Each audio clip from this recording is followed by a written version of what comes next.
How are you doing? I feel like we've done a lot of I feel like I've done a lot of talking at you guys, kind of deciding on the topics on what we're going to talk about, and then just talking at you.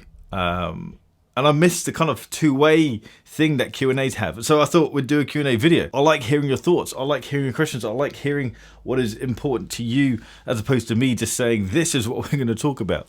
I like this two-way thing. If you want to get involved, give me a follow on Instagram at BarkandJack. I'll be posting things. Anyway, I hope you're well. Let's get into the questions. Christopher Bagnall has asked, are there any watch brands you feel deserve more respect, however they don't, due to watch snobbery? Yes, this kind of screams Bremont. I feel like Bremont and anything that is ETA/Sellita powered.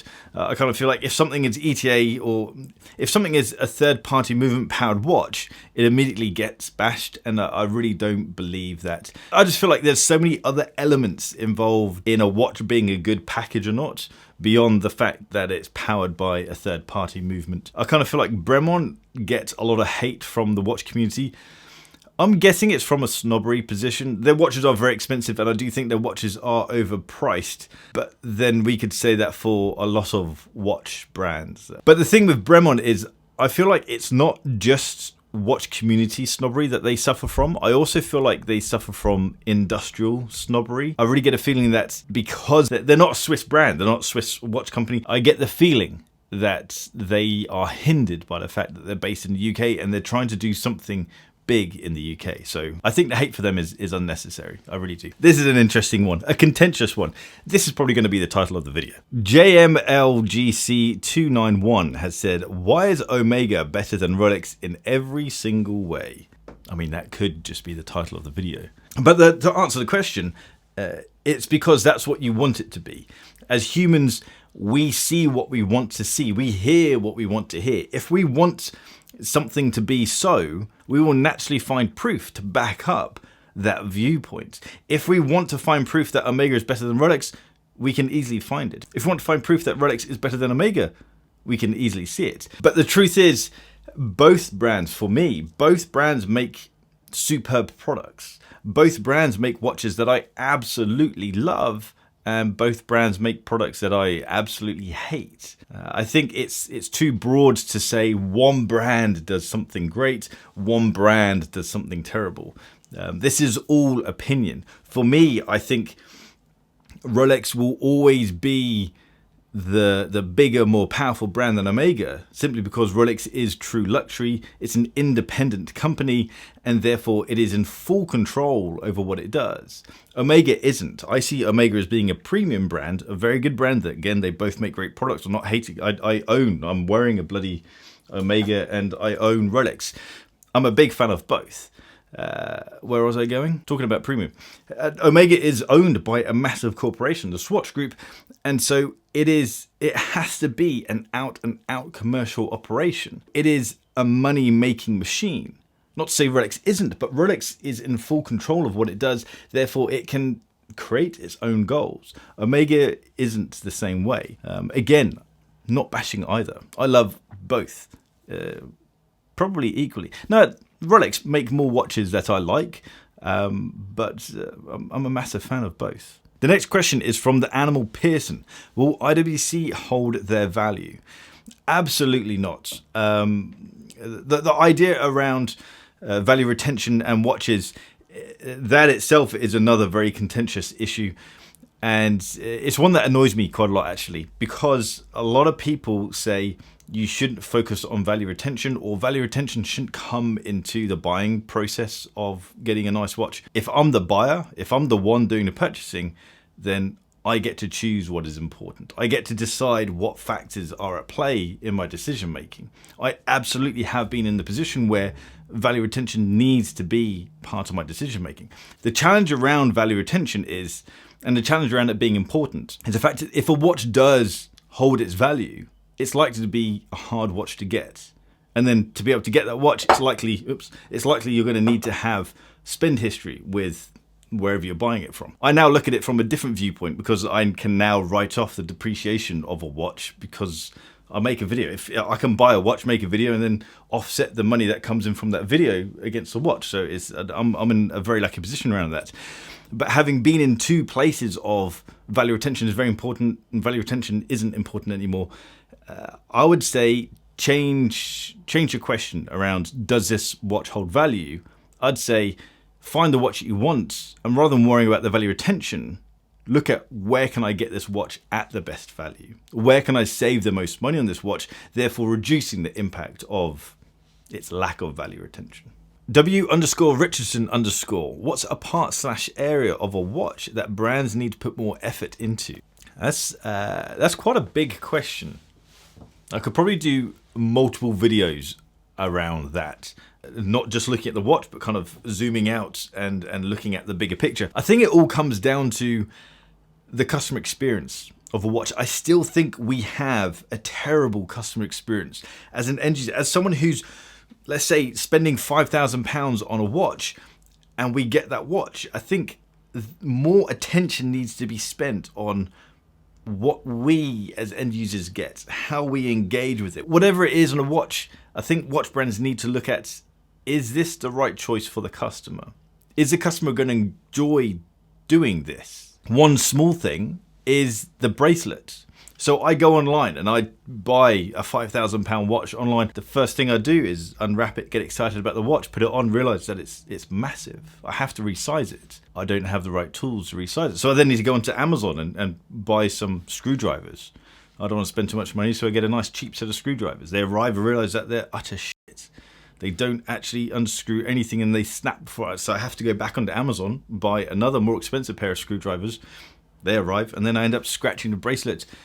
This is all before I can just actually wear the watch. The other option is I go online. I love the ease of being able to buy a watch on a website and it arrives at my door.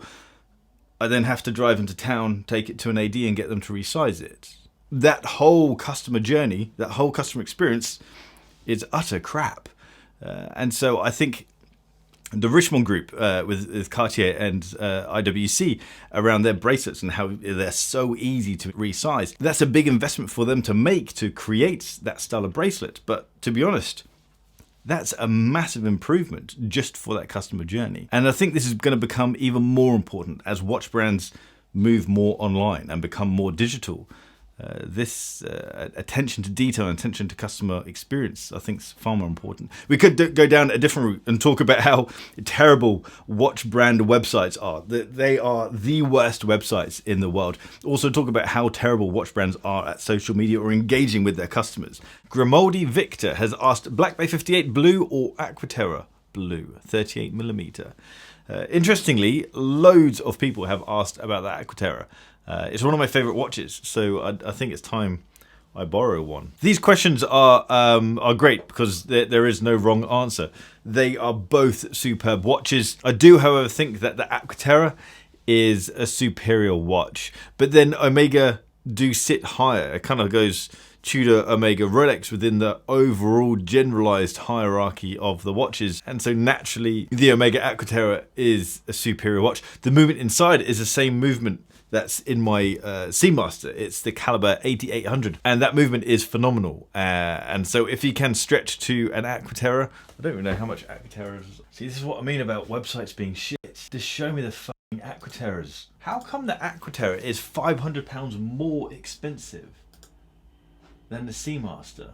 It's still one of my favorite watches. It's a superb piece. It's a bit weird that it's more expensive than the watch that is higher up in the list. So it kind of goes, should go Aquaterra, Seamaster 300, and then Planet Ocean. So it's a bit weird that it's more expensive. Regardless, it's an incredible watch.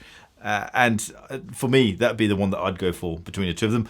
But that being said, you do need to try both watches on. They're very, very different watches. They'll wear very differently and they'll feel very different. So check them both out, try them both on and see which one connects with you. But personally, my choices, I would go with the Aquaterra. M.C._Lyle has asked, do you know where I could find a quality strap? Quality strap. I think I keep maybe in this Bark and Jack watch rod. No.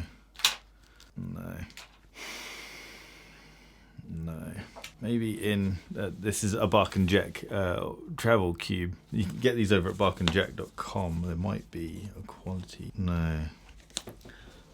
Sometimes I keep straps in these little pouches, just like this suede pouch, but this one's not launched yet, so it wouldn't be. I'm sorry, man. I've got. If you'd asked for high quality, then shit ton of those. M.E.P.R has asked, what's the thing about running your business that scares you the most? I used to get really scared about money and where that was coming from and how sustainable and how reliable that was. Coming from a day job, a salary, a relatively safe job, to kind of give that up to run a business is scary, especially when you've got a family and a mortgage to pay. But that's completely disappeared for two reasons. One, Bark and Jack's been going for a while now, so it's relatively stable. But two, had I not made the jump of leaving my day job, had I stayed with my day job and made that the focus, I would be redundant. I'd be jobless right now. My job at my old company was made redundant. So looking back, I am very lucky that I was able to make that jump to leaving the security, the supposed security of having a day job, to running my own business. I feel very lucky for being able to make that transition, but also I'm not scared. I think for me, the mindset right now is focus on right now. Do stuff now to benefit now, as opposed to worry too much about the future. Lauren Zores 8 asks, how could someone start a blog, a vlog, or profile on watch not having proper watches to show? If I had a gun to your head and asked you that question, I'm pretty sure you would come up with a very detailed 5-step plan on how you could make a watch blog without having access to proper watches. You need to stop coming up with excuses. It's just about doing it. That's literally it. And also keep in mind that 80-90% of watch content, of all watch content out there, is written by people who haven't got hands-on with the watch. And so to talk about a proper watch, whatever that may be, you don't need to be hands-on with it. Now, there's an argument to say, but is that good quality content? Is good quality content written by someone who's just read a press release and looked at press photographs? In my eyes, no. But is that the industry? Yes. So you don't need to get hands-on. Don't use it as an excuse. Don't use any excuses. Don't ask any more questions. Just do it. Just start. The_crown_at_6_o'clock. Share a little about Bark and Jack coffee rolling out soon. Maybe? Do you mean this?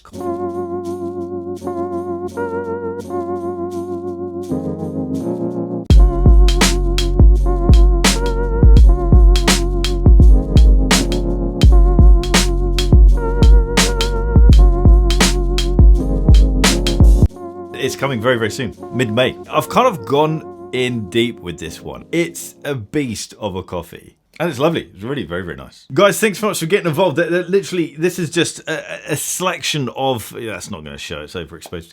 But there are just so many questions coming in. I want the thoughts to come in, not just questions, not just what do you think of this? Share your thoughts. Say, I think this about that. And it kind of create a bit of a discussion. I appreciate you're kind of limited to how many characters there are. Maybe I can think of a better... format of doing it. If you want to get involved, give me a follow on Instagram at Bark and Jack. You can also get involved now by dropping a little comment down below and let me know your thoughts on any of these things. I'd love to know your thoughts on which watch brand you think deserves more respect and doesn't because of snobbery. And I'd love to know your thoughts on whether you like Bremont and why you dislike Bremont. Anyway, guys, I'll let you go. Enjoy the rest of your weekend. And if you want to check out the watch straps, we've only got high quality. I'm sure we haven't got just quality. We've only got high quality over at barkandjack.com. Jump over there if you want some cool stuff for your watches. And I'll see you guys next time. Take care.